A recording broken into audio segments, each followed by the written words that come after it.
Well, good morning. Thank you for joining us this morning. We're going to have a wonderful day. We're starting just a little bit past 8:30. I understand that there's some traffic and some valet, and then making your way over here. We appreciate your patience, and we really thank you for sharing the day with us today. My name is Robert Schein. I am the founder of the Society of the Few and also the Confidence Summit that we have here, Women, Wealth, and Wellness. My counterpart is Browyn, Ison. Good morning. And she is our wellness expert. I'm a financial advisor, so I see a lot of what we do every day in the world of wealth, but then we also want to have a wellness expert to put this conference together, and the importance of doing just that is, this is a category of one. There's a lot of conferences out there in today's world that's all just about wellness. And then there's the seminars on wealth, but putting them together today, you'll discover the importance and how they're really connected. That's right. And so, yes, so good to see everyone. Thank you for being here. I feel very, very fortunate to be a part of this summit today. And Rob and I met again over the summer, and how I got involved. I always like to tell people it kind of just happened by accident in a way. So we started doing a video series for the few over the summer, and Rob said, let's create a summit. And so here we are, and it's been such a great journey. So very, very grateful that everybody is here this morning. So we have a really action-packed day for you. We have our keynote speaker today, Barb Stegman. She's a social entrepreneur who joins us from Canada. She is recognized as one of the top 100 most powerful women.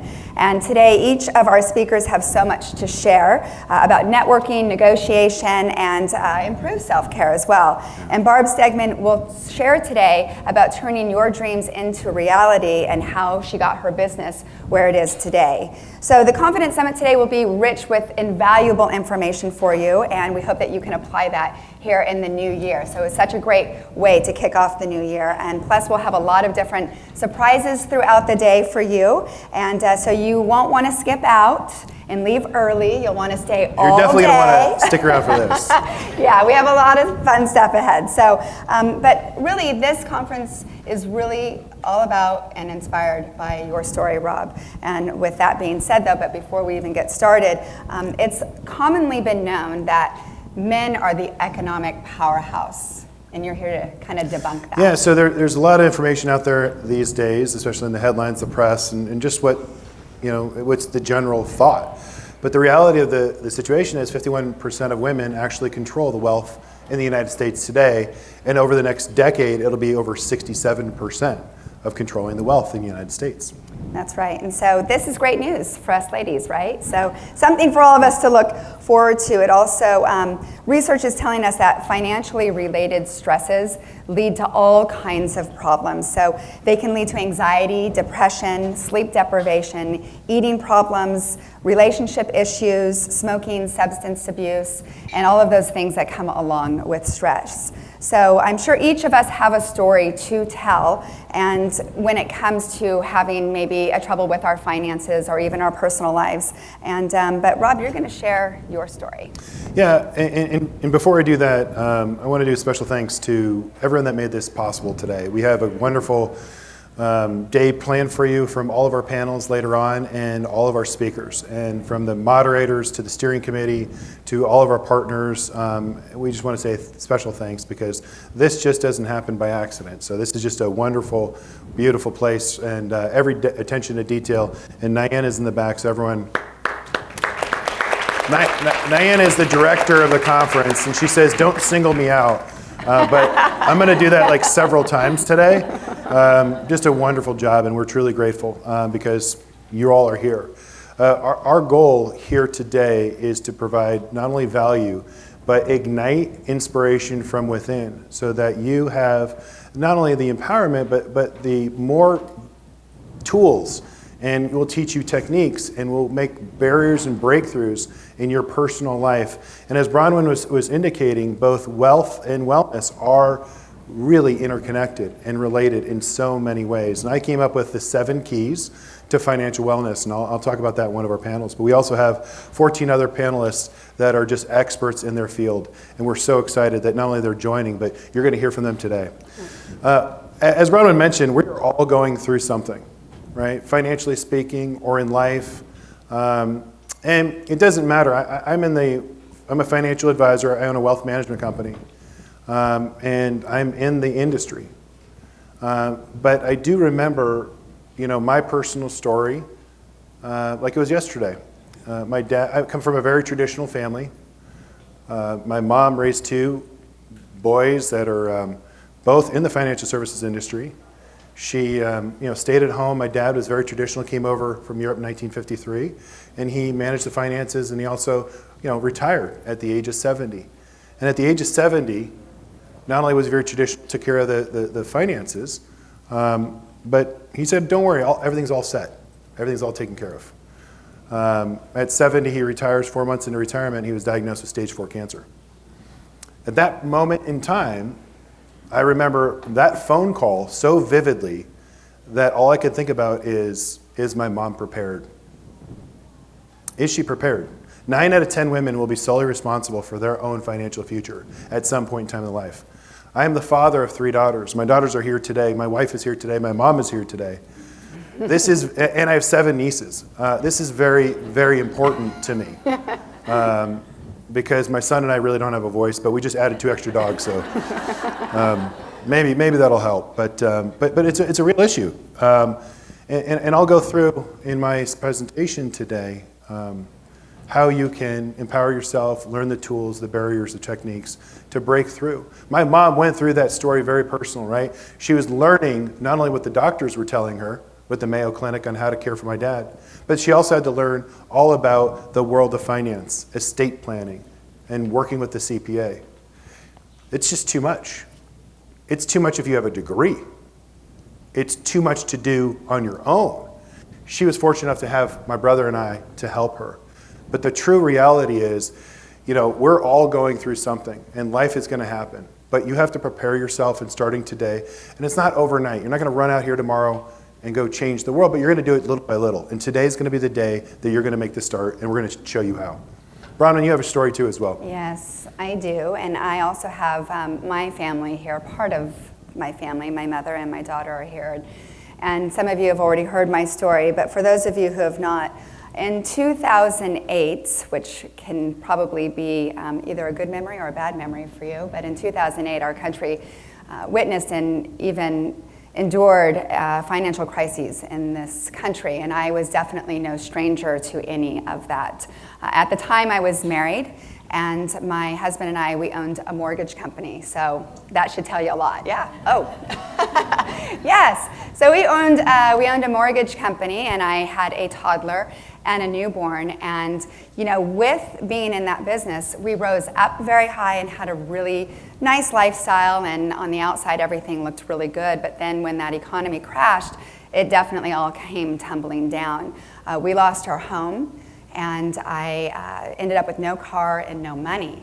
And my husband and I, clearly now ex, we went through a divorce because of such of the severity of the financial issues. And if that wasn't even bad enough, losing everything, I was also diagnosed with coccidiomycosis, which is also known as valley fever, and that's an upper respiratory fungus disease, of which I contracted in my 3rd trimester of my pregnancy. So needless to say, the stress was very, very high. And after losing everything, my family came and gathered me in Arizona. I was living in Arizona at the time, and they brought me out here to California, and it was like, okay, what am I going to do with my life? I am an educated woman. I have a degree in broadcast journalism, so I knew how to do news, and I had also taken up a yoga practice, and so I started teaching yoga. So I started simultaneously working for a company out of LA, traveling around the United States with them, and then teaching yoga at various clubs.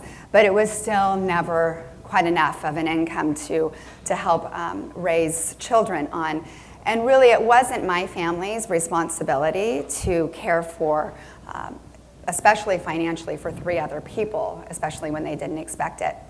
So at a very, very humbling time in my life, I drove down to the social services offices in the car that my dad gave me, and I applied for food stamps and state aid. And I'll never, ever forget that time in my life. And with that being said, I was on food stamps for about a year and a half. And I realized that what happened to me wasn't who I am. But my spirit was absolutely broken. And I thought, I've got to pick myself up again. My mom said, you should start writing again. And next thing you know, she said, there's this new publication, Desert Health. You should reach out to her and start writing. And that's what I did. And I told my story about valley fever.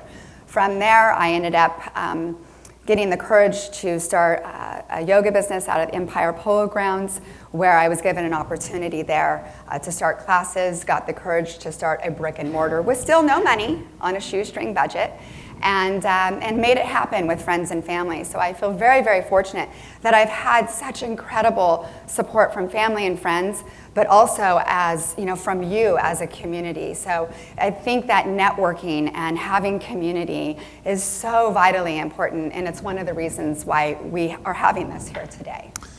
Very an amazing story. Thank you. Thank you for sharing. So today we're going to go through a lot of lessons, a lot of heartache, a lot of real, raw, authentic us. Because again, we're not perfect, right? We all are going through something. And it really, from my experience, especially in the financial services industry for the last 20 years, I've had the luxury of sitting in front of my clients, and it doesn't matter if they have a lot of money. It doesn't matter if they don't have any money. The issues are all the same. The question is, how do you prepare? And there are some tools and techniques, again, that we're going to share with you from my wisdom and experience and all of our collective wisdom up here, just for that. And I think a summit like this is very important because you can get that real, raw authenticity and those stories. As I say to my teenage daughters, you can't get wisdom and experience on the internet. You can't even Google it. So that's why we have this here today. These things are very important for just that. I'm going to recognize the high school students that are in the room. This summit really came about within 4.5 months, and a collective army that shared this vision of mine. And I'm truly grateful to be in this room right now and have this for everyone to share. And we reached out to some of the high schools in the Coachella Valley. We have high school students representing in this room, seniors from all over. And so if you see a high school student here, they're getting excused absence. And they're going to be here for, I think, they're going to learn a lot more today than they would in their school. So this is important, and I'll go through why that's important a little bit later. And then also, through this process in the last 4.5 months, I also then I created the Society of the Few, but I also turned it into a 501c3. So it's a nonprofit. And so now we have the opportunity to empower and educate not only everyone in this room, but the future women leaders of tomorrow. And that's really, really exciting. So I didn't actually have to bribe my daughter too hard to be here. She's like, yep, sign me up. So yeah. I wish I would have had an opportunity like this even in high school to be better educated about finances. So congratulations, Robin, great ideas. Well, I'm very passionate about it, so thanks to you. Yes. So now you're going to really, really love this. Inside your handbook, so everybody should have a handbook, there is an evaluation form. Now this is where it gets really, really fun. So we have 7 magic keys that coincide with Rob's 7 keys of the day. All right, and upon filling out your form, you will revisit the registration desk and turn the form in. When you turn your form in, you will then be handed a key. And we have some wonderful door prizes, and that is sponsored by Van Mar Lending, and the door, you probably saw it coming in. If you get that magic key, you most certainly will be able to unlock the door to So let me just jump in here and reiterate this. This is probably one of the coolest things of the day, and we're really grateful for our partners, Van Mar Lending. Where's Kristen? Kristen Martinez? She's in here somewhere. She's not going to say hello. So she's not here? Perfect. It's her birthday today. And so Van Mar Lending is our sponsor for happy hour. So what better way? She's going to buy all of us drinks on her birthday. But it's really neat because we're going to do the 7 keys. We need your evaluation form back. So when you fill this out later today, you will receive a key. That's the only way you're going to get a key, because we want to improve. So there's some things that we know we can do better on. So from anything, please spend some time and give us all your feedback on this, or even suggestions for the future, because I think we've got a lot of opportunities here. So thank you. Yes, and so at this time we'd like to thank our CW3 sponsors, and that is Hightower Blanky Schein Wealth Management, Palm Springs Life, Fidelity Investments, as well as Van Mar Lending, You and Yours, the Society of the Few, SBEMP Attorneys, Scape Group, and Marlo Productions. So we're going to get this day started, and we're again so grateful that you're here. Take a few moments as we get ready for our first panel of the day. Our first session of the day is Doubt Proof Your Future. It is with DeLynne, and nothing kills confidence faster than doubt, and nothing removes doubt faster than having an expert on speed dial. After years of working, parenting, and living, we all have developed strong relationships with diverse collection of people. This mosaic of friends and acquaintances can be woven together to provide the expertise to remove all doubt. Our next panel will share the importance of leveraging your network of experts to create confidence. DeLynne will tell you how she has been blessed to spend her entire career doing what she loves.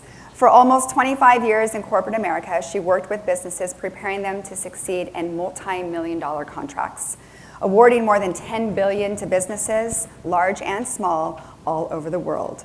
She created policies and procedures to promote the inclusion of innovative, environmentally sustainable businesses into supply chains of the most powerful companies in the world.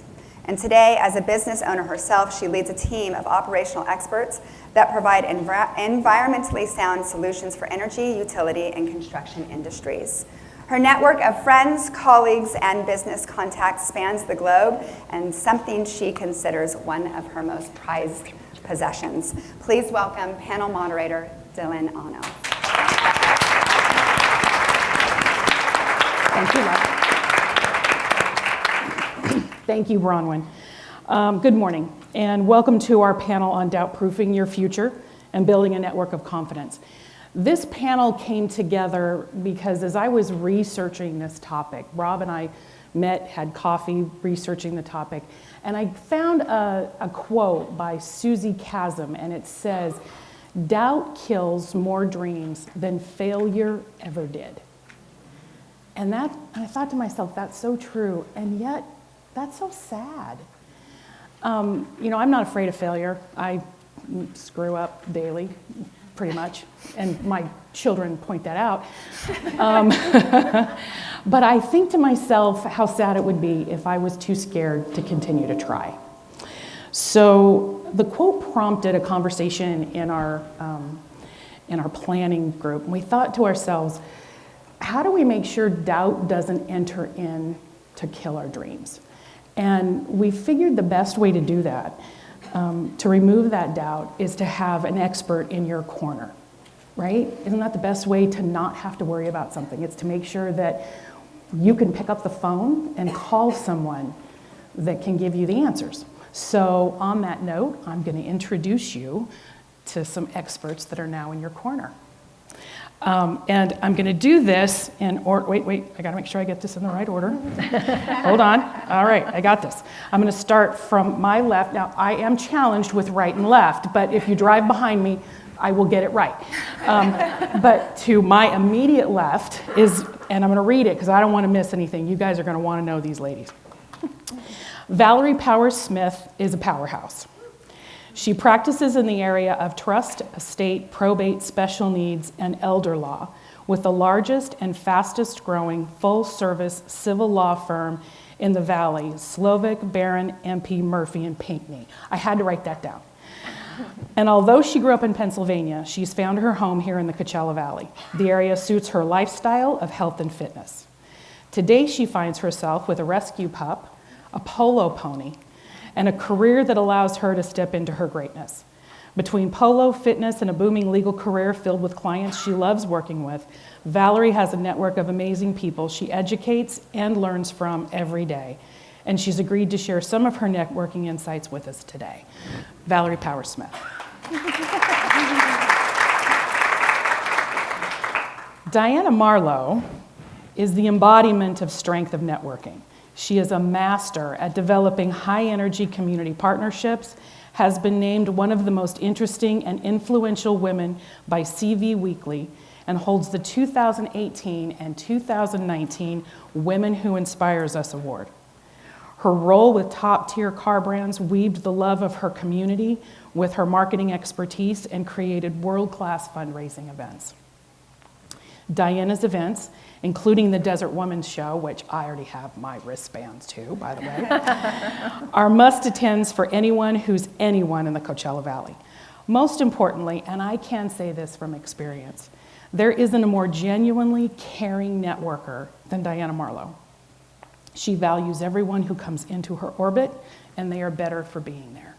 Diana Marlo. Yeah. Next, we have Vicki Higgins. And let me tell you what Vicki knows about networking. Her title in her own company, Connection Partnerships, is Chief Connector. This lady has created a powerful network filled with the who's who of Southern California. Leaders of cities, tourism organizations, and corporate executives are all on her speed dial. As you can see from the program, she holds the record, I want to make sure we're clear on this, for the largest venue naming rights agreement secured by a woman ever with the Toyota Arena in July of 2019. That's pretty awesome. And Connection Partnerships is her encore career. She's a published author and leads personal development events for top authors. In her spare time, if there is any, she's a wellness enthusiast and an adventure junkie, and I think she's going to tell you about some of those adventures, and I will tell you I'm going to keep my happy little butt on the ground. She's here today to share insights with us on how a shy girl from Indiana used personal growth and networking to shape her dynamic career and create success as an entrepreneur. Thank you. Vicki Higgins. Laura Johnson not only leverages a world-class network, but has created a business out of helping others develop their own.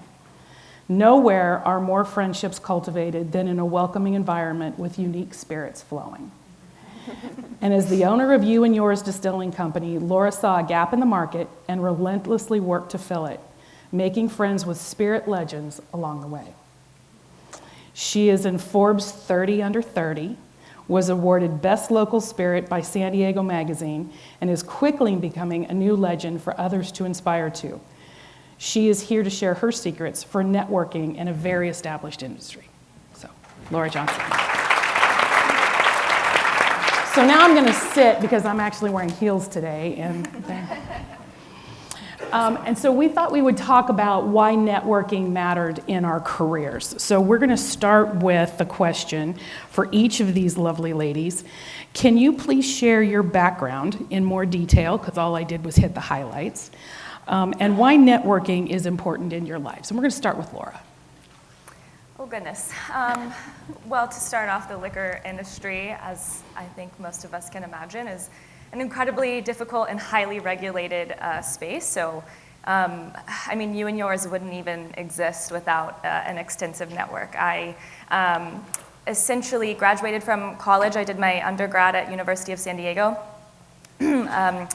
Economics and international business. Didn't really know what I wanted to do after graduating. My business partner and fiance, now fiance, at the time boyfriend, was like, you know, you've always been interested in wine and spirits. You've always really had a knack for flavors. Why don't you kind of go down this path and see where it leads you? So he really encouraged me to just kind of say, you know, hell with everything. Let's just go see if this is going to work. So literally walked across the stage, got my diploma. The next day I was on a plane to Washington State to go do a distilling course. And it was a week-long course, kind of intensive one-on-one thing with a kind of more established distiller up there. And it was a distillery ran by two older men. They'd had careers. They had figured out that if they sold that and put the money into a distillery, they could make a lot of money, and they could make even more money by telling people that they could pay them to come to their distillery and then learn how to do what they did, which is what I did. And it was a very interesting experience. It was an interesting week. They kind of just gave me a pat on the head, like, oh, cute, you want to be a distiller, which was pretty disheartening. But ultimately, I soaked up every second of it. I kind of would just pester their kind of assistant distiller, this younger guy, and I just said, I'm gonna ask you every question I can think of this whole week, and I'm gonna get as much out of this as I possibly can. So long story short, I came back to San Diego after that week, after completing that course, just on a mission. I definitely used different language, but I came home and I said to Luke, I was like, if those knuckleheads can do this, I can absolutely do this. So that was kind of what set me on my path, and I spent the next probably 9-10 months or so after graduating just traveling all over the country, kind of creating my own self-education within the distilling and spirits world. Did a few courses at a place called Schein University, but I promise it's very reputable. Out in Louisville, Kentucky, go figure. And those courses and that time in Louisville, just learning from all those greats during those courses was a huge part of my journey and how I would then be able to create and open you and yours. So I'll kind of touch on that more later because I think there are some questions about specific instances of how my network got me to where I am. But it was so powerful and re-inspiring and reinvigorating to go to a place where people were really supportive and interested in what I wanted to do. And I remember I just cornered Don Rogers, who was the corporate controller for Jim Beam for like 40 plus years, at the end of this course that I did, and I was like, you've got to look at my business plan, please, just give me 10 minutes. And he finally did, and I specifically remember him saying in his like Kentucky accent, which I will not be able to do, but I don't think this will work here, but it'll work in California. And so yeah, that was just one kind of stepping stone on my way there, and then took about 2.5, almost 3 years from kind of graduating and figuring out that's what I wanted to do, writing the business plan, getting funded, and all the permitting and construction. And so about 2.5, 3 years later, we opened the doors to you and yours, and that was March of 2017. Awesome, So, yeah. Thank you. All right, Vicki, can you share your story? Well, I'm from Indiana. I grew up in Indiana. I lived there until I was 35. I was the first person in my whole family to ever go to college. So I didn't have a lot of people in my family that I could look to for business advice or wealth advice or anything like that. But I knew that, coming from sort of minimal means in my family, that I wanted to create something different in my life. So I thought education is the way. And I was able to get really creative and find grants and some scholarships to help me get to school. So I was the first person in my family to graduate college. And then I went on to get my MBA. I studied sports marketing. I ended up doing a free internship while all of my friends graduated from college and were getting their big jobs. I did a free internship because I thought it would look great on my resume to have the Indiana Pacers on my resume. So I said, I'm gonna suck it up and live with my mom again and figure this out. So I started working for the Indiana Pacers, and this was the beginning. I was very shy at the time, and I knew I needed to find a way to get more involved, and I was in sales, which I had no idea how to do. And so a really wonderful woman kind of pulled me aside, and as I was struggling at the beginning with a very male-dominated room, as you can imagine, I was the only woman on the sales internship team. And a woman pulled me aside in the office and she said, just think of it as educating people. Everybody's so afraid of sales. Just think of yourself as an educator. So when that little flip in my brain happened, I ended up outselling all the guys and got a job and worked for the Pacers for 10 years. So I met a lot of people along the way. One of my clients was American Transair, and they would always entertain me at their suite and say, come and join us, and they would serenade me, and they were just so fun. And the owner and the executives of this airline kept encouraging me to come to work for them. So eventually, after I got my MBA, I thought, okay, 10 years of working every weekend, every evening, every holiday, maybe there is a different life out there. So I chose to go and work for an airline. I worked for American Transair. The timing of this is interesting because I started working for them in April of 2001. 9/11 happened in September. I worked for an airline at that time. And through tragedy, sometimes you find strength. So during that time, I found a really strong will within me to help others.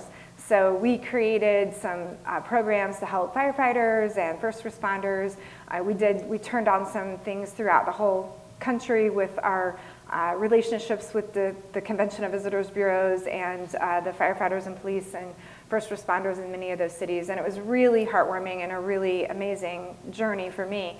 I went to my boss at the time, who was the executive vice president. He was a very good mentor to me, and he said, hey, I know you've been handling our sponsorships, but given some of these programs, I want to mentor you to learn some other things. So I was trained on advertising with Leo Burnett in Chicago, trained on public relations with Hill and Knowlton in New York. I went all through 4 more years with the airline before Southwest decided to come in and buy them out. But I also developed all these great relationships with Convention and Visitors Bureaus. And I was doing a deal with the LA Dodgers and the LA Tourism Organization. The president of the LA Dodgers liked the program and said, gosh, you think really differently. We should do something like this in LA. Would you think of moving to LA from Indiana? I'm like, let me think about that for 1 second. Yes. And so I moved to LA. Again, I've never done a resume. All of these were networking relationships. So now my next step in my career was to Los Angeles. I was the director of their business development, but I helped create with a nice team of people, as everything is all networking, the Dine LA program, and we were able to secure the sponsorship from American Express. So that was the first idea that, wow, maybe there are sponsorships that could be done with things other than a sports team. So we did sponsorships for Los Angeles and raised millions and millions of dollars for LA, created some cool ways to promote the arts in LA, culinary, outdoor adventure, all kinds of great things in Los Angeles, and we raised a lot of money with corporate funding to make that happen. I was then recruited down to Newport Beach, and again, through a friend, and was the executive vice president and chief marketing officer in Newport Beach, and handled their marketing and advertising for a few years. I decided then I was having this like personal journey of a moment of what do I want to do? Am I living my purpose? And what am I going to do when I grow up? And you know, at this time I was in a really good position with my career, but I just kept having this feeling that there was something more and I couldn't quite get away from it. And my sister was writing a book and I decided to help her do some marketing. So I went to a networking event for book marketers. I met someone. That weekend, he was doing a book marketing event in Dallas. I decided to hop a plane to Dallas and go to it. And that led me to a whole new career. So I ended up writing a book. I was a Barnes & Noble author and published author and traveled around. And I did give Newport Beach 6 months notice to leave. I'm like, I want you to be in good shape. But I was able to have this amazing journey to go inspire other women. I had a really challenging childhood. My father was bipolar, and I was able to use that experience to share turning adversity into abundance and really not leaning on things that had happened in the past, but using them as fuel to create drive and ambition to create a new life and take responsibility for my life. So that part of my life was really important, and it gave me the courage, the confidence, and so many different networking connections to really start my own career. I will say I had a very fearful moment when I was thinking of continuing on as doing these books and authors and everything. I'm like, wow, I don't have a certification, I'm not a wellness coach, I'm not a doctor, and suddenly I had this real concern that I couldn't be this author. I was doing it, but I had this concern that I couldn't be that thing. And so I found myself, kind of upside down financially. I was scared to ask people for money, to coach them, and I was really afraid to figure out how this was going to work. And so thankfully, again, someone I had worked with previously was out here in Palm Springs, and he said, gosh, we have this new plan. He didn't know anything that I was doing. He's like, what are you doing now? We need somebody to come out in Palm Springs and help out. So I ended up saying, oh gosh, thank you. This is a great opportunity for me to make a change. Bob Thibault brought me out, and Scott White brought me out to work for the Greater Palm Springs CVB. It was so fun. I met so many amazing people. I found a home here in the desert. I moved out here 3 years ago, and that really built my confidence again, and I was able to create a really amazing program for the Greater Palm Springs CVB, and then finally had the confidence. I talked to Scott and I said, gosh, I'm dating somebody out of town, and I really want to start my own thing, and he's like, we'll be your first client. So I was able to start my company, Connection Partnerships, and the Greater Palm Springs CVB was my first client. It enabled me to find my footing, and then out of the blue, someone called me that I had worked with 10 years ago, and he said, hey, I have the Ontario Convention of Visitors Bureau, I have some ideas there, and we also have this arena, and we need to do some sponsorships for the arena. So I said, yeah, I'll take that on. I went to meet with them. Fast forward, as of July 2019, we did the largest naming rights deal that it's done by a woman ever. And it's a 10-year naming rights deal. We turned Citizens Business Bank Arena into the Toyota Arena. And then I also brought in Coca-Cola, Stella Rosa Wines, and San Antonio Winery. We kept the bank as an official banking partner, and then we also brought in Budweiser and a handful of other partners that came on board. So it was a great leapfrog forward for my business and my confidence, and now I have a business based here in the desert. I have clients in the UK, I have clients in LA, I have clients in San Diego. I still work with the Toyota Arena, and then all of that has been through networking. So I've had a pretty interesting career, but I've never done a resume, and I've never done a job interview. It's all been through networking. So I figured Chief Connector was probably a pretty good title.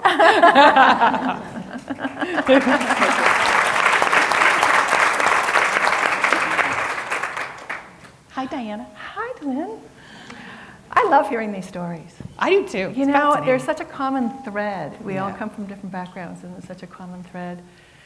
It's really fun for me in the desert as well. I came here from Canada in 2004, trying to rethink my life and my career. It was like, what am I going to do? Going through financial changes, career changes, a divorce. And I thought I was just going to hang out for 6 months. And after a year, I walked across the street to Mercedes, and I said, I think I'm ready to work. And Jim Harmon said to me, you won't stay. I'm not hiring you, you won't stay.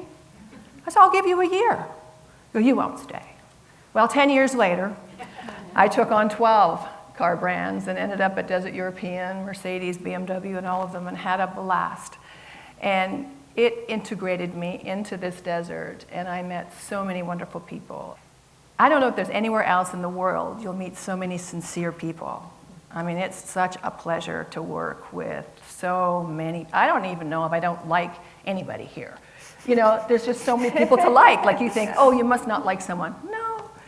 You know, I think back, and someone like Teresa Maggio from Bighorn took me under her wing. She didn't have to. You know, I said, well, what do I do here? Just do this, just do that. Oh, you can do this. Next thing you know, we're blossoming. We're out there. We're doing everything, which is how we met, because we did the BMP together and the Audi giveaways. And so to me, I find that we all attract, you know, similar people in our lives. And it's really fun to take your experience and share it with somebody else and then find out where that's going to go. And so when Browyn mentioned 2008, that was definitely a tough year for a lot of people, and it was a tough year for the desert. And in that year, a group of gals got together and we started sharing our backgrounds. You know, what did you do? And I was a corporate trainer for IBM. And what did you do? And I said, well, you know, I used to do this women's show in Canada. And it was a lot of fun, and it brought together a lot of people. And it was kind of like, you know, a way to market yourself without having to have the big budget. So the first year we put it together. And I look back and I think, how did we do this? Our first booths were $1,800 for a 10 by 10 booth. And we sold out. It was amazing. I mean, it was phenomenal, but it was a time of need. And so we all worked together, and we had speakers, and the hospital came on board, and and still have most of the same sponsors 12 years later that just keep on growing with us, and they're all an honor to work with. And I look back and I think, you know, it was a tough year, but it led to, this is our 13th season with the show. And now we've grown, and we have dynamic speakers still, and we have our marketplace, and we have an amazing food and wine area. And it's just, and now it's one day, which is kind of ironic because we were 2 for all these years. And now we're one day doing everything we used to do in 2 days in one day. So back to 2008, we started the women's show, and then of course the same gals, we all have a big heart, and we're like, what else can we do? Well, I go, let's do a bachelor auction. My husband's like, no. He wasn't my husband at the time. I'm surprised he married me after that. So off we go, you know, again, a group of gals, we have to go up there and recruit these bachelors. And then we recruited hostesses for all the bachelors so they could take care of the bachelors. Then we hit the community, we had to build packages to give away all these bachelors, right? Mm-hmm. And the whole thing was we wanted it to be value for the women who were bidding. Well, what was happening is at the end, we raised $80,000 in the first bachelor auction. Yeah, wow. We went on for 4 years, and then it was like, okay, somebody else do this, please. But we raised a lot of money for Shelter from the Storm. Who knew bachelors were worth that much Oh, money? I'm telling you. It was a lot of fun. My daughter's here in the audience. She flew in from Denver, and she'll remember those first years because it was like, come back, I need you. We're doing this event. Okay, I'm coming. She's been in Scottsdale at ASU at the time. And, you know, we've got some funny photos of her and I on the stage introducing people, and we're just laughing. I think the funniest part was in the end when the bachelor said to me, you know, she never called me for the date. I said, well, she got the package, but she never called me. I mean, don't I get to go to dinner or something? It's her package. And they would be so disappointed. It was so fun. It was really fun. And, you know, we did a lot of very, very fun events. And so it was a busy time. I was the marketing director of Desert European Motor Cars and BMW and Mercedes. Then we had our women's show going on. We had the bachelor auction going on. And then on top of it, they asked me to be the chair of the Heart Ball. So for 2 years, I chaired the American Heart Association Heart Ball. And it was so fun. Again, the same network. Like, it's just reaching out to someone that you have common ideas with and common goals. And I love my teams. I just love everyone. I couldn't ever do anything without Audrey, who's here today. Every event I've ever done, it doesn't matter if it was at the dealership or a small event, a big event, Audrey, what do I do? Right? My go-to. And so when Rob asked me to be a part of this panel, he goes, oh, you're such a big networker. I go, no, I'm not. I'm not. I connect with people. He goes, you are. I go, no. To me, it's about relationships. Like the gals that are here with me today and many that I know here, it's because we've had long-term common ideas, beliefs. You know, it's because of who we are. And that never changes because it's who we are. So it doesn't matter what the event is. It doesn't matter, you know, who it's supporting.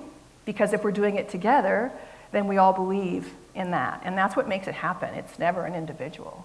So it's been a lot of fun. We incorporated Marlo Productions, and I think now we're around 380,000 we've raised for charities through these various events, which is, you know, 360,000 in this little desert doesn't sound like much because there's so many huge events. But to us, you know, it's 10,000 here and 100,000 there, and next thing you know. So the women's show now, I've left the dealership, and the women's show is really, you know, where I spend most of my time, and I have a lot of fun with that. That's coming up in February, and I hope you'll join us. February 22nd. Shameless plug. But I'm really happy to be here and to share my story and to let you know that it's really about sincere relationships. It's just really of honoring those relationships and really taking care of the people around you and letting them take care of you, which is a conversation that DeLynne and I have had, and letting people take care of you is a big part of the exchange of these relationships. So that's my story. Thank you.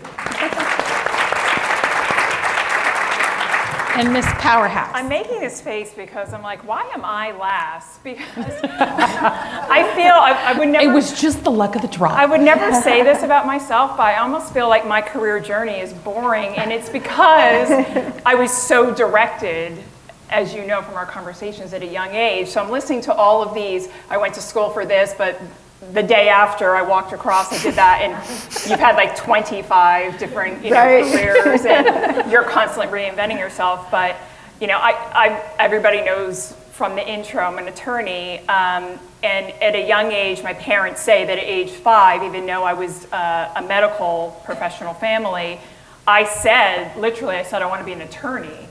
So not even lawyer, an attorney. My parents were like, what? You were not a fun 5-year-old. I was focused. My point, it's not boring, it's focused. But I said that, and I can recall all of my youth having conversations with my dad's dad, who I call Pop-Up, and he was laser focused. Every holiday or any time he was over babysitting, it was talking about, I'm in elementary school, about when I get to law school, what type of law am I going to, and he wanted me to be a corporate attorney for some reason, and now, with all due respect to my business associates and partner, I could never have done that, although they would argue what I do is very stressful and not very exciting either. But born and raised in Pennsylvania, I spent 13 years building a career in Pennsylvania and New Jersey. I went to school in New Jersey. I actually turned down marrying someone who I thought I was going to marry because he was in the military, and I was focused, and I was not going to be taking a bar every 3 years because we were getting stationed or changing my career, because I said, you knew who you signed up for. I'm going to be an attorney.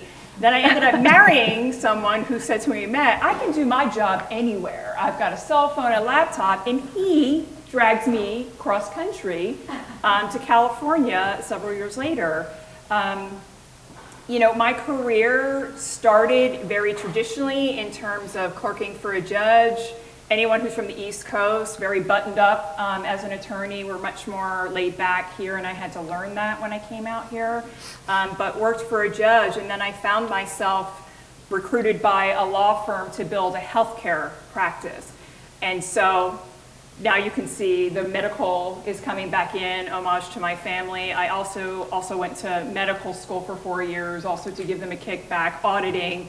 I said I'd audit, but I'm not sitting for boards. And the real reason I did that was to be more powerful when I was litigating cases, because the healthcare practice I built was in the area of special needs. And it took me 3 pages often in an introductory brief to explain the complexities of my clients' children's medical conditions, and how every system, if you do not provide the therapy or the treatment or the private duty nursing, how it will compromise the other. And basically, I was the one that would go into the judge, and I'd have, you're the counsel for the insurance company, and you're all very ready to put on your argument, and I have all these things I want to say, and the judge would turn to you and say, do you have children, DeLynne? And I would just go and sit back, because I knew I didn't need to make any other argument, because I'd already given the medical information. And to Diana's point, I already had expressed the empathy and the knowledge in there. And so that person was the one that was going to get grilled, even though she's doing a job for her clients. And so I spent 6.5 years building that. And that's really where I found my passion as to wearing the white hat, as I like to say, in the area of law, and making a difference in people's lives, not just going into court. Everybody wants to fight. I try to really analyze, to what end are you doing this and what are your goals? So immediately negotiating out the gates. But it's a stressful, long hour career, and I have to do something where I think I'm actually making a difference in someone's life. And so doing the healthcare practice and finding myself in the world of special needs, I would deal with, what is the health insurance company supposed to be paying so this child can stay at home with the family and be integrated in the community and go to school and have all those supports and services.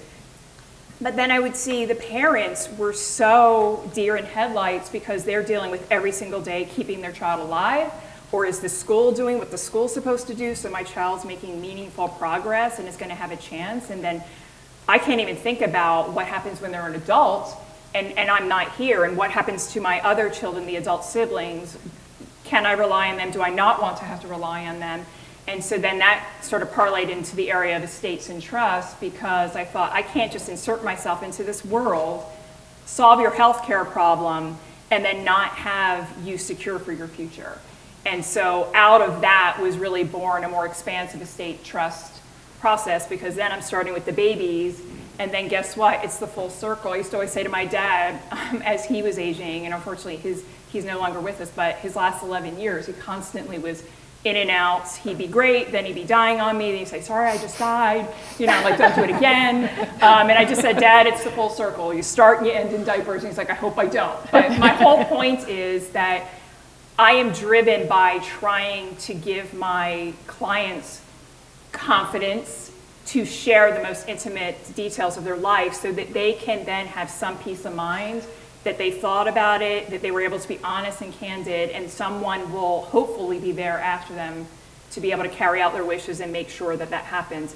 Anyone who lives in this valley, it's sort of an interesting thing I've had to experience, because I always say, back east in my 13 years of practice, dying was a non-event legally. There's a process that had to be followed, but it was really dealing with families and their grief and trying to button up those minor legal things. Whereas in this community, for some reason, people just can't grieve. There's a huge battle, and I hate to say that, but it's something that I feel very strongly about, trying to ease that, because I try to peel that away from people. Go grieve, do what you need to do, let me deal with the legal steps or the fighting or things of that nature. But I just really want to take care of people. And so I know that may sound like your non-stereotypical attorney, but I think that's why I found myself in this role. And I had said to you, like, what do you want my background? You said, well, how did you even get there? And I think I just genetically am wired to be an empathetic person, that I want to help problem solve. And in that, you have to be able to listen and hear people and try to bottom line it for them, because they often cannot. So where are you trying to get to, and what are you willing to give up in order to get there? And so I just think that's part of it. And I told this story to DeLynne this morning, that I can remember at age 8, my parents, and I wish someone from my childhood was here, because my dad was an electrician, and so when he decorated the Christmas tree, he had these really elaborate ornaments. And the wires had to be wrapped around every single strand, that it looked like the tree had these on them, but you didn't put them on. It was a very detailed process. And the reason why I say that is my parents endeavored to make us think that Santa Claus brought not only presents, but the tree and decorated the whole house. And so if you can imagine what that was like for, trying to get kids to bed, decorating the house, getting stockings up, getting presents, getting this tree and all that. And then we'd be like, woo, in the morning, and my dad would have just put his head down on the pillow, and he's like, oh, God, trying to get up to bed. And one year, when I was 8, and I'm the baby of the family, and I just sensed this stress on my mom, and my older sister was in the living room, and I said, Santa's not really real, is he? And she just sort of looked at me, and it was the moment where I secured what any of my friends who know me call me the vault. Because you can tell me something, aside from my attorney obligation not to, people always say to my husband, oh, so I'm sure you heard that we're expecting. And he's like, no, we told Val. It's like, she doesn't tell me anything. I never think it's, unless you say to tell my husband, I don't think it's my information to pass on, regardless of what the information is. And so that's where I think I started my vault status, that I said to my mom, I won't tell Gail.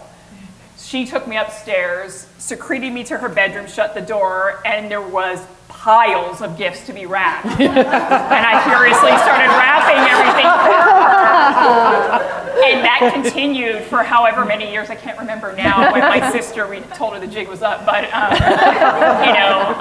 so that was sort of my starting in there. And then, I think, I'm on another panel, so I don't want to give too much about the cross country, but I want to say in the area of networking, I really had to learn a lot of things about how was I going to rebuild. I left a hostile partnership back east, and the networking and how you built your practice on the East Coast culturally is so different than coming out to California.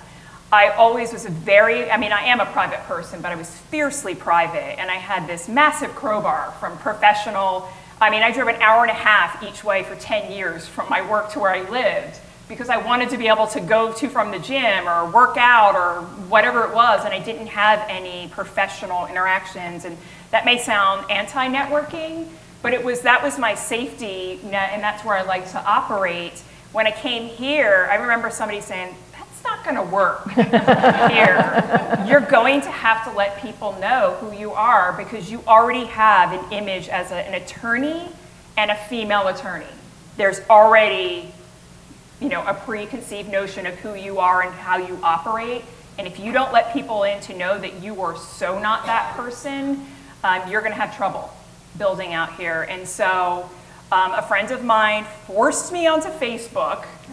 Kicking and screaming. Yes, yeah, kicking and screaming. And I only agreed to do it because I needed to do it to get my attorney page. That was like, okay, you can do a personal attorney page and get me on all these platforms. But I really look back now on, and people tell me, I mean, I'm in charge of the business development for my firm and marketing. They're like, because you're so good. And I'm like, I'm not. I never like shaking hands. Like, I don't know how I got into this role. But when I came out here, I thought, I'm really going to have to be outside of the box because this was a really tight legal community. Everybody knew each other. It was like, who's this chick coming in from the East Coast? I had this sharp enunciation, East Coast way of speaking, and let's go. And everyone's like, relax, calm down. And I'm like, I'm trying to get things time, right? Coachella time. It's so my husband and I decided, totally outside the box for attorney marketing, but we decided to start a fashion show. Do you remember this? Yes, I do. Because I thought, all right, well, let me think. What am I passionate about? Feathers. Obviously, I like my fashion and my clothing. And I thought, all right, well, I'm going to make friends through fashion, and one of my loves, special needs. And so my husband and I started a fashion show where we would, first it was pull out couture items. You shouldn't have bought that Gucci purse. You used it once. Now you're like hiding it from your husband or whatever. Bring it out. Let's auction it off and donate it to a nonprofit. And so we would select different special needs, disability-based organizations here to profit. And I'm sure my name came across yours and you were like, who's this person? Because I knew that she put on events. And Susan Schein, who's fashion director over at Palm Springs Life magazine, graciously helps through. I see one of my first gorgeous models in the never-aging Donna Sturgeon over there, agreeing to walk the runway for us. And I don't remember, but I think like last year we did $45,000. And then everybody wanted us to do it all the time. I'm like, I have a full-time job. I'm supposed to be an attorney, and this is taking up, more and more time. But that was really how our names got out there, and people just, and I see Marcy, it's like, people were like, oh, I met you at Fashion Week. Then we started sponsoring Fashion Week, and you get to know people, and you like them as a person. Yeah. And then you're not really sure, but you call, like, what is it that you do? I thought you did that. Can you handle this situation, or can you get me to this person? And really, until this conference, I didn't really think about how critical every single day networking is happening. Probably because even though I do it for my firm, I don't really like it. It just happens, and I think it's because it's organic, and it's authentic. It's relationship. Yes. And that's why when we had our pre-meetings, I had suggested we need to figure out how to disarm this term, because I think that some people may not come because they think it's business or it's corporate. It really isn't. It's creating a community around you that is going to help you professionally. Like, yes, I love that one of my best friends just relocated to the community, and I texted one person as we were having dinner, and I said, he's gonna have lunch with her, and his career is gonna soar. They already met, this was Friday, they met on Tuesday, and she's already has this master business plan for him. And that was so rewarding to be able to do, to help, because I love helping someone else be successful. There's enough for us, to go around for everybody. But it also is in situations where personally, I unfortunately lost both parents, what I consider to be a relatively young age, since my husband's older and his parents are in their late 80s. It's hard not having your parents and being an orphan. So I've picked up a lot of people who I call my chosen family, and my sister's back east. And so I have a lot of sisters who are my sisters, and are my people. And I'm getting a little emotional because when I think about what they do for you to lift you up professionally, and in personal moments, it's invaluable. So I think we all need to start rethinking that word and the value of it. Agree. Yeah. Thank you.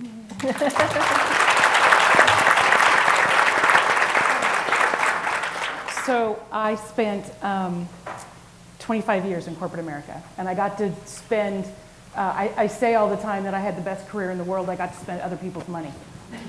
So I wrote contracts for Nestle and for Disney.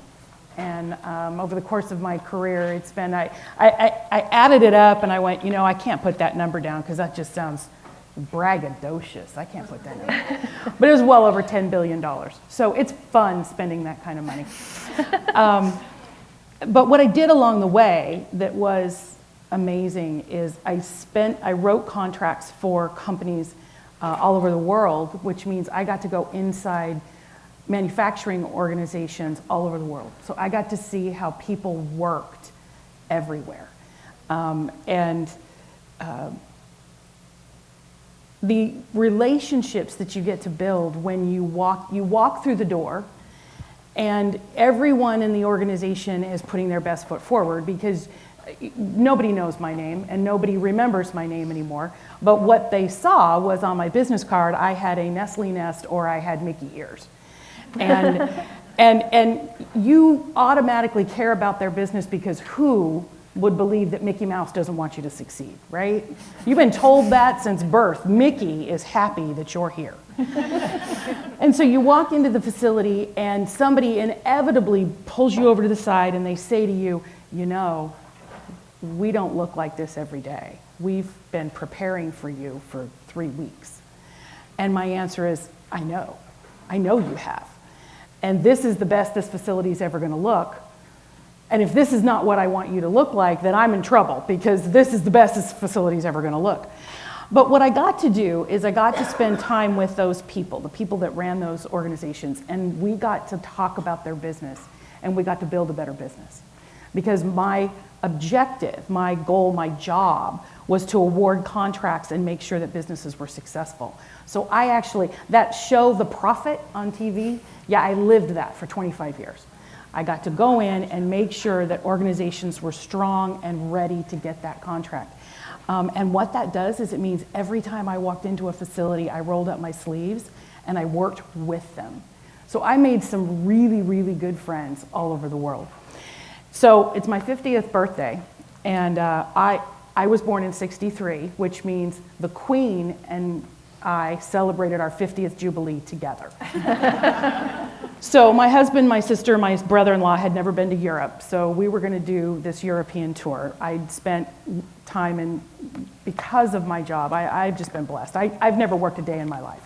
I got paid to do something I absolutely love. And so I'd been all over Europe. I had never been to Italy. So we started in London, and then we went to Paris. And when we were in London, we were in a cab and we were driving around Buckingham Palace, and all of a sudden, police everywhere, stop, everybody stop. And this black car comes by, and if you've ever seen Buckingham Palace, down comes the Union Jack and up comes the Queen's flag, right? Everybody's seen that happen? And the black car pulls in, and I went, oh my gosh, she was waving at me. She said, hi, DeLynne. And so I said, hi, Lizzie. Good. Hi. Because we were celebrating our 50th Jubilee together. So we had a great time. We had a wonderful trip. So one of our stops, because we were leaving Paris, we took the train, we were going to Italy. I'd never been to Italy, so I was very excited. And we stopped in Geneva, because that was our overnight trip. And I had to tell my sister and her husband, and this sounds so great. My sister's a little hoity-toity, so I got to pay her back a little bit. I can say that because she's not in the room. I said, I'm sorry, you guys are going to be on your own for dinner. We're meeting a friend for dinner.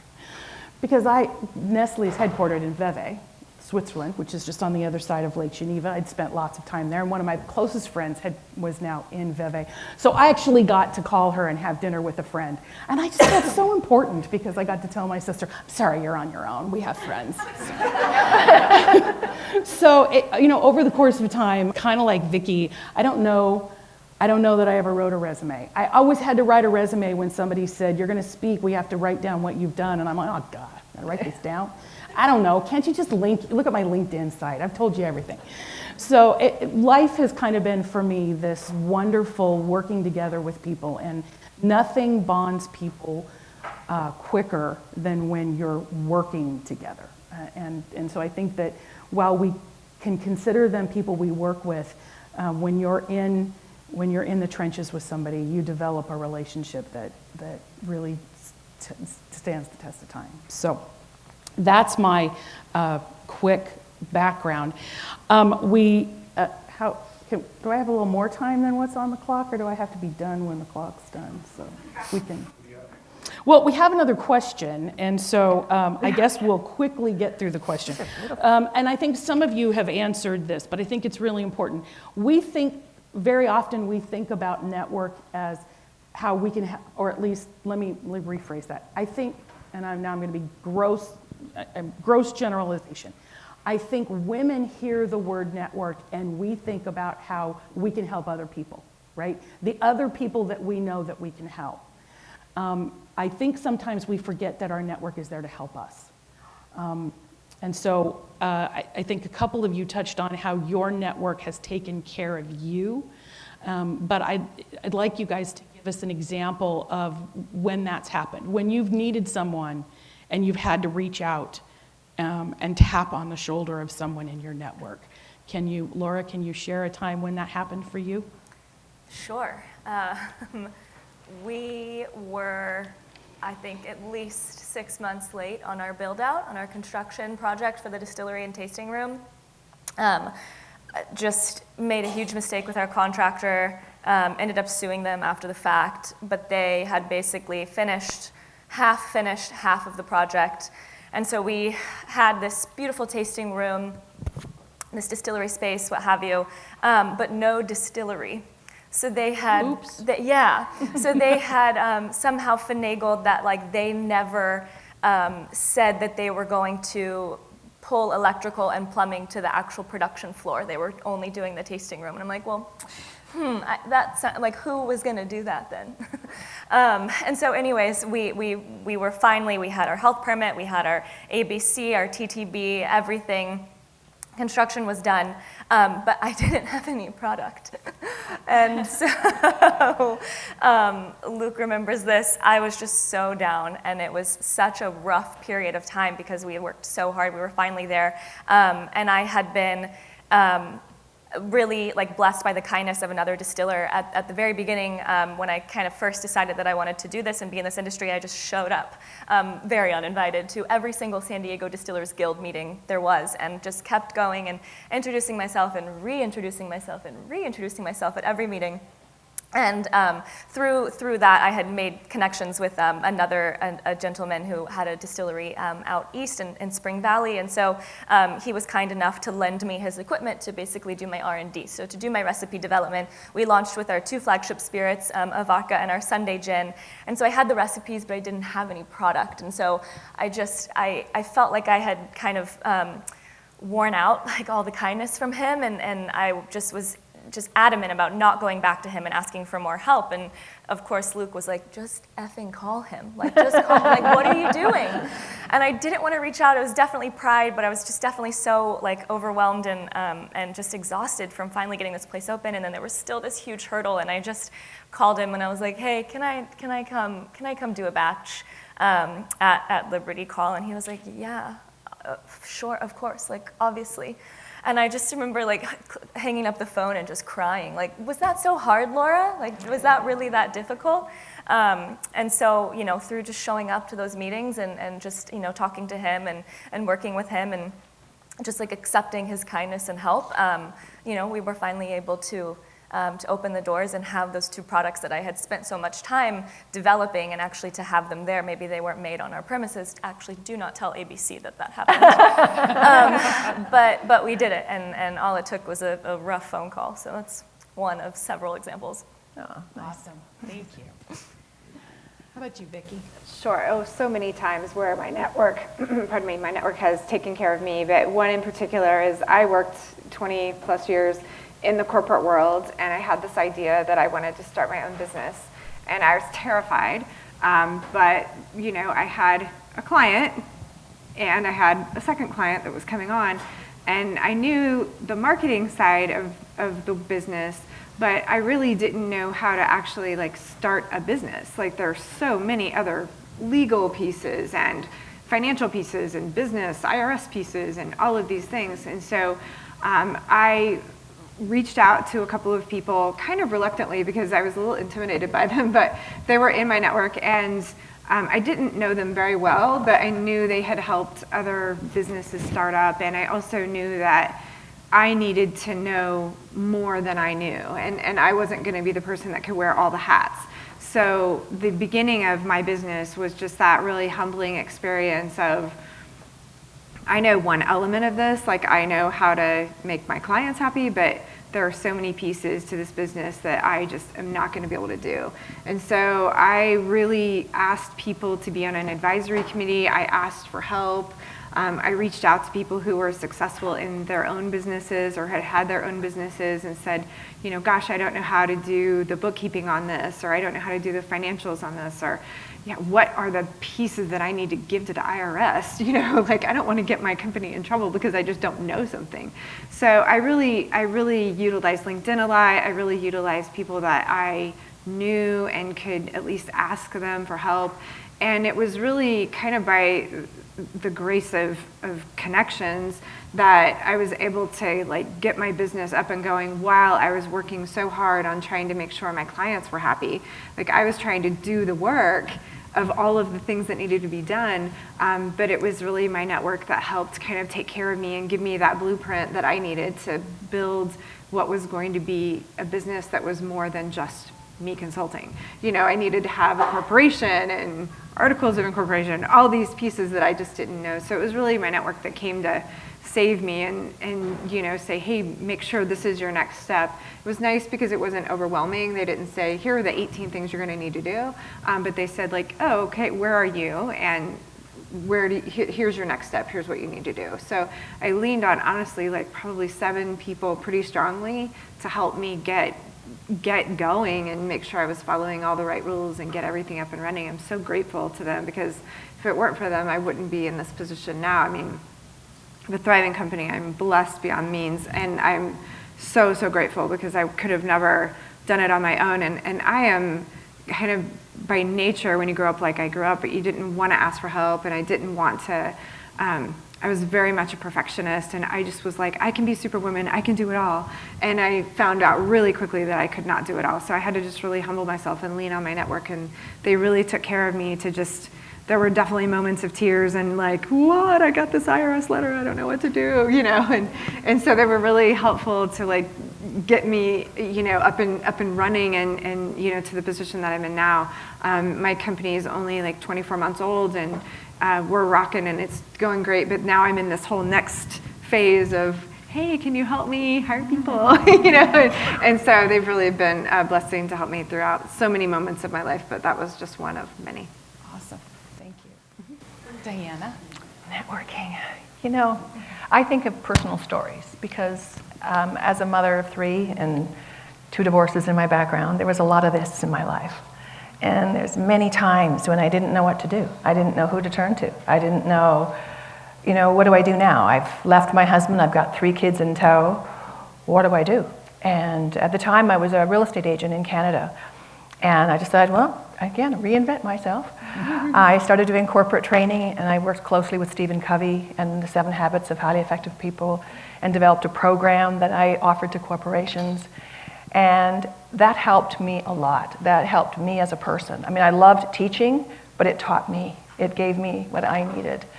And then one day, you know, you get those angels in your life. And I'm sure we all have lots of angels. And one day, my girlfriend walks in and she says, can you teach a 13-module team building program for IBM across Canada? I'm like, yes. I don't even know what that is, right? Yes. Yes first, and then figure I'm it in. out. And you know, I went marching into IBM, yep.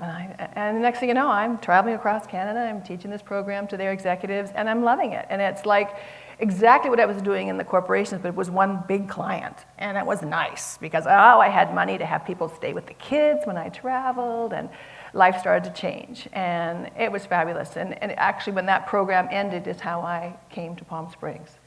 And when I got, there's so many things. I see my daughter and I think of angels. I get choked up. One day the kid said to me, Mom, we're moving so much. I'm like, well, when you're renting a house, then we try to find another house, and you can't go to the school, so we had to move again. And so I remember sitting on the steps with this gentleman, and I can't remember how I met him. He's now no longer in my life, but he was one of those angels, and his name was Russell. And we were sitting there, and I said, I just really need to buy a house. I just really need to do this for my kids, Well, buy a house. I go, well, I can. I'm self-employed. And in Canada, they don't like self-employed at those banks. It's like, doesn't matter how much money you have on paper, you're self-employed. And I was like, wow, I just have to buy a house. That's what I'm going to do. And he turned to me and he said, my brother just passed away, and he owned a mortgage company. And I got the mortgage company. So we'll give you a mortgage. Wow. I'm like, what? I bought the house. Wow. And what an angel. that was amazing. It was amazing. And so I think, I truly feel, and I look at so many special people, and I'm going to cry. I have lots of angels. I have angels around me all the time. Many of them are here, some are not.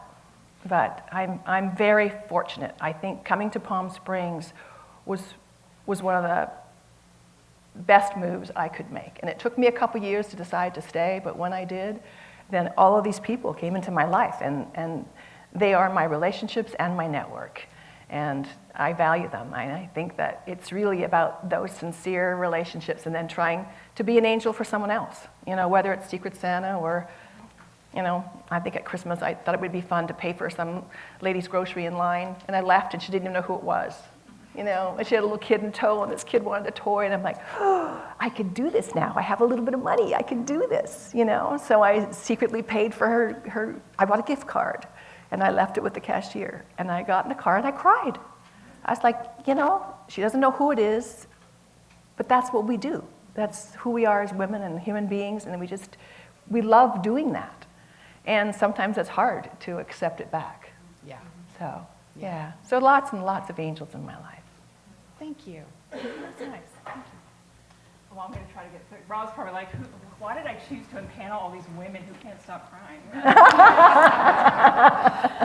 I'm with Diana. Mine's definitely, undoubtedly, it's personal. I feel like I can make zero eye contact with people.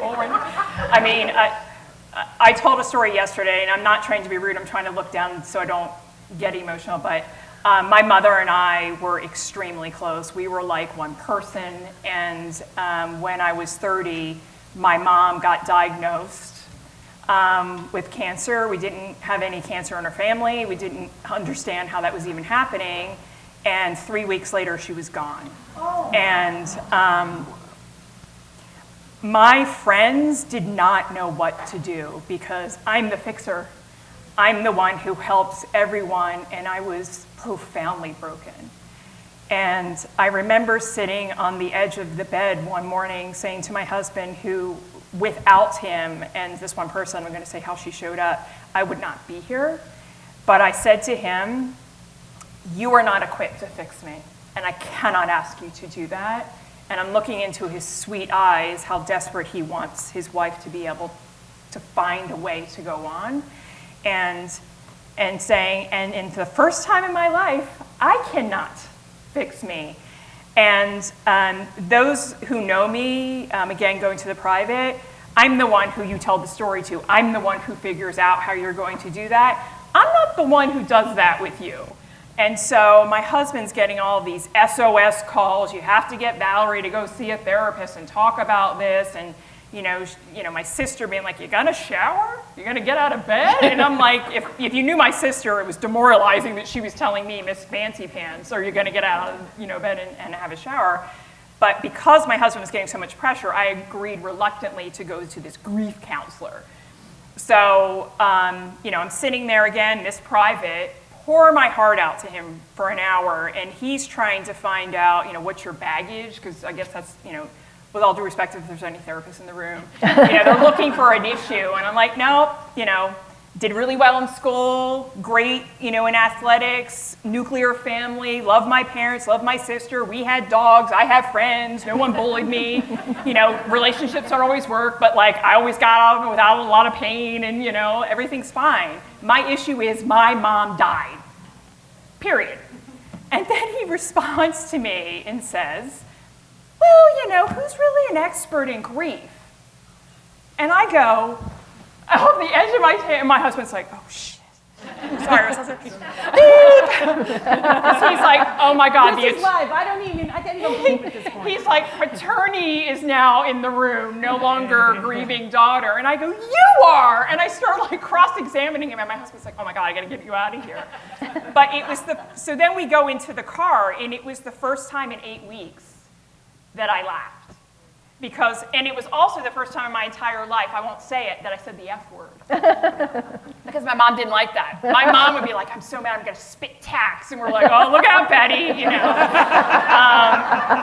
But I said it, and it felt really good, and it was a string, not just one, it was a string. And my husband's gripping the wheel, like, what is gonna happen? So there was this burst of anger, profanity, and then I just go, who's really the expert in grief? Is he kidding? And I start laughing, and my husband starts laughing, and it was this, how like if you have this really upset, really funny moment, like how wonderful, but like sort of like paralyzing as to your body, but that then started my journey. And in terms of, my husband is just, any of you know him, he's an amazing human being, and I am seriously here today because of him. But when I go back to the network, my best friend, if you don't have your person, that person's out there, I think we cannot go, and it's not typically your spouse. I have a girl who I met at 7 on the playground. I can remember what she was wearing that day, and she is my person. Our guts are entangled. We cannot live without each other, and so when my mom was in the hospital, she showed up. She was rubbing her hands to stop the bruising that happens from lack of circulation. She was there when I fell. And she and her twin sister, who is also one of my very good friends, showed up with her husbands every Friday night for 8 months straight, uninvited. And those of you who know me, I'm a paleo person with pizza, donuts, beer, and Scrabble. And they said, this is not a time to be you. I don't care that you're not working out. I don't care that you're eating this stuff that in 20 minutes you're gonna be paralyzed because your body doesn't know how to handle it. But we're here and we're gonna show up every Friday until you can stand on your own. Awesome. That's nice.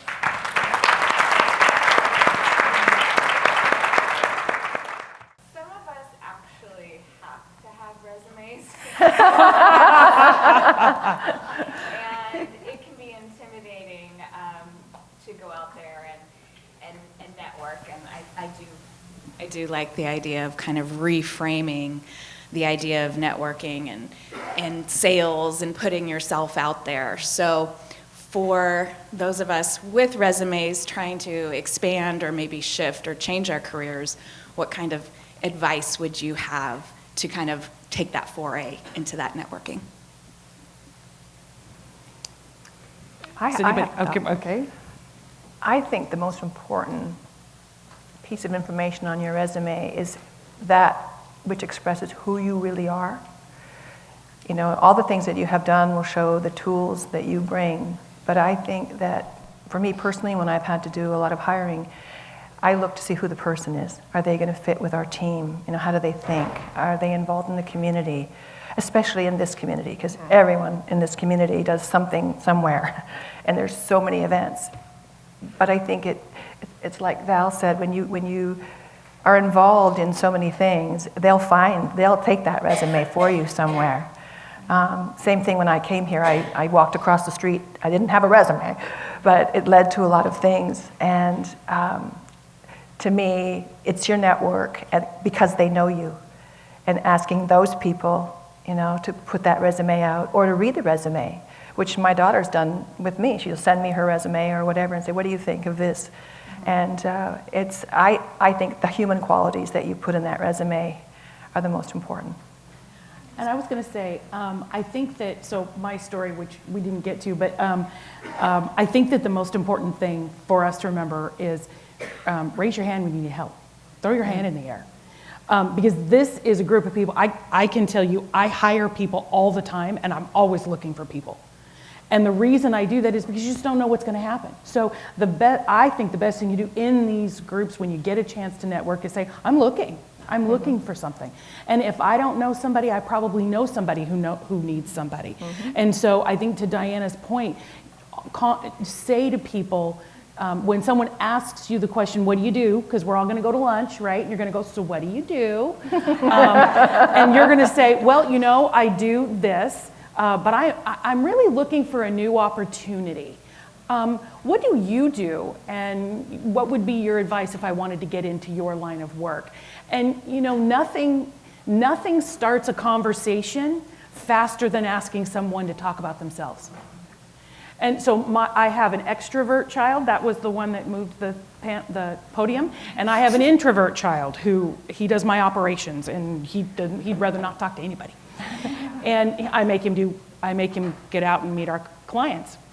And he says, Mom, I don't know what to say. I said, you don't have to say anything. Ask them how they're doing. Ask them what they had for dinner last night. Ask them what's the last movie they watched. Let people talk about themselves. And then you're going to weave in, oh, I love that. You know what? I buy blue shoes too. I have 3 pairs of blue shoes. And now you have something in common. You're going to say you're looking for work. I would say in this valley, you would probably be employed in 3 weeks. Because people hire people they know, like, and trust. So that would be my advice. I would also say, I think it's so important not to really look as much in the past. I know it's your resume and it's what you've done, but I also think that when you can reinvent your resume to sort of align with where you want to go in life, it's important to have who you are and what you do and be out talking with people, but being able to say like, oh, I've done customer service. But if you want to do customer service in a certain type of environment, in hospitality or something, you can kind of share some examples in those few little bullet points that allow them to feel like you're a fit with where you want to go. So I think it's always great. I mean, I've reinvented myself a number of times. So I think it's always fun to be able to say, yes, I've done this, but here's how it could really play with where I want to go. And just look at your resume, always moving forward. Another question? So I lived in Arizona, my home, for 10 years, and I recently relocated to Denver for a job, so I'm not necessarily looking for a new opportunity because I love my job, but I would love to hear from the panel of like building a network or whatever it's rephasing to in a new area where I don't necessarily have that group that I did in Arizona. I lived there for 10 years, where just meeting great people, like how you all explained, and not necessarily looking for new opportunities, but who knows, maybe later, or just having this group that I can build on outside of my current job, people that I work with now. Well, as someone who moved cross country and was very embedded with a professional network and people who you grew up with and you went to school with, and if I look back as to what my process was, I think you have to be open to, as an adult, it's not as easy to form the relationships that you've left, not behind, but at a distance, because now with the way our world is, we can still stay very connected and have that perspective. Because I think if you think, oh, I miss my best friend and I'm gonna meet this person or that person that I used to always go to the gym, you're going to fail in that regard because you just need to find that new connection. And as adults, when it means it's supposed to be a connection, it just happens and you have to get away from the force. But for me, it's if you're active, you're going to meet people in a particular fitness class or hiking, or if you cycle. In terms of, are there organizations that you want to give back to that either professionally, well, I know obviously you're her daughter, but I got on boards for causes that I was passionate about, and then you meet people who are multidisciplinary that could be a future opportunity that you tap into, or it could be I'm in my current career and I need that CPA to help a friend that I've met. And then I think when you start connecting, then it starts creating this little community that they're like, oh, well, you have to meet my friend who's the physician, or you have to meet the dentist. And, you know, those who know me here, my best friend, I met her because I was looking for a dentist, and I was using my old dentist, and we interviewed some friends, like, who do you use? And someone was like, oh, you got to go to see this girl. She gives free foot massages when you're getting your feet done. And I'm like, spa and dentistry, fine. You know, but she and I had this funny story about how we both sort of liked each other. And we're like, is that weird? Like, she's thinking, yo, lady, I just came for my teeth. And I'm thinking, whoa, you know, I just want a patient. But out of that friendship that was really a patient-dentist situation, I then started getting expanded into all these. So it could be, you know, your doctor or your accountant, or I think just being open when you see a natural connection, that's how you'll be able to build a community. And then next thing you know, 2 years down the road, you're like, wow, I have all of these people, and I have all of the people from where I came, you know? So I think just being open to that. Okay. Well, thank you for that. That completes our networking panel. But I want to ask a question. How many of you have a financial advisor? Great. Anybody who doesn't have their hand up? You do now. All of these people. Who has a trust attorney? Estate planning attorney? Anybody without their hand up? You do now. So all of us are here to be that network for you. We are all here and available to you to be that network of experts that you need. So we are now in your corner, and we want to make sure that you never give up on a dream because you don't have an expert in your corner. So thank you for listening to us. We really appreciate it.